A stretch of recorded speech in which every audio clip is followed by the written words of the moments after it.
को संबोधित कर रहे हैं।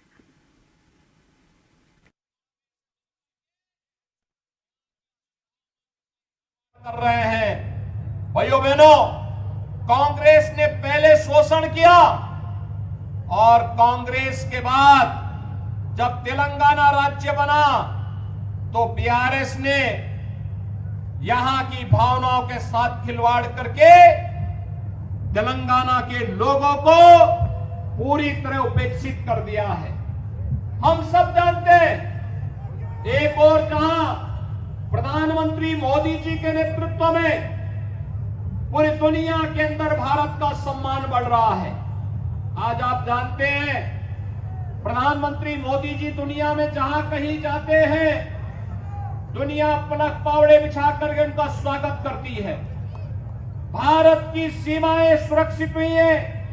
याद करिए, आज ही के दिन कांग्रेस नेतृत्व की सरकार जब दिल्ली में थी तब मुंबई में आतंकी हमला हुआ था। मैं देख रहा था यहां पर अभी कि सामने छत्रपति शिवाजी महाराज का बहुत बड़ा चित्र लगा हुआ है। भाइयों बहनों, छत्रपति शिवाजी महाराज हम सबके राष्ट्र नायक हैं और छत्रपति शिवाजी महाराज ने हिंदू बादशाही की स्थापना जिस कालखंड में की थी, उस समय निजाम की सत्ता को भी उन्होंने चुनौती दे करके उसको भी कहा था कि हिंदू बादशाही के मार्ग में अगर रोड़ा बनोगे तो फिर तुम्हें इसका भुक्तभोगी होना पड़ेगा। भाइयों बहनों, आज मैं आपसे कहना चाहता हूं कि कांग्रेस के समय में आतंकी घुसपैठ होती थी, आतंकी वारदात होती थी, लेकिन आज ये नया भारत है। नया भारत में आतंकी घुसपैठ नहीं हो सकती, आतंकी वारदात नहीं हो सकती, क्योंकि आतंकवादियों को और उनकी आंखों को मालूम है कि नए भारत में अगर उन्होंने कुछ किया तो नया भारत बोलता नहीं है, नया भारत छेड़ता भी नहीं है, लेकिन अगर कोई छेड़ता है तो उसको छोड़ता भी नहीं है। ये नया भारत है, अपनी सुरक्षा करना भी जानता है और अपने नागरिकों को बेहतर सुरक्षा देना भी जानता है।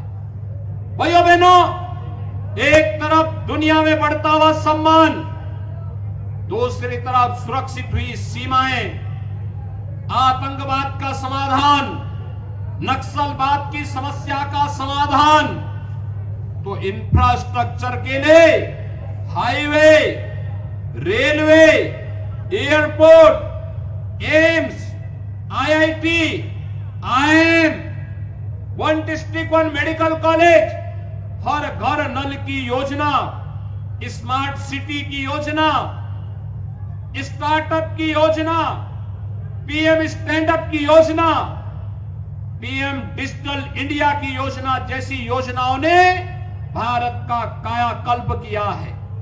भाइयों बहनों, इंफ्रास्ट्रक्चर की बड़ी बड़ी योजनाओं के साथ गरीब कल्याणकारी योजनाओं का लाभ हर नौजवान को, हर गरीब को कैसे मिलना चाहिए, ये किसी से छुपा हुआ नहीं।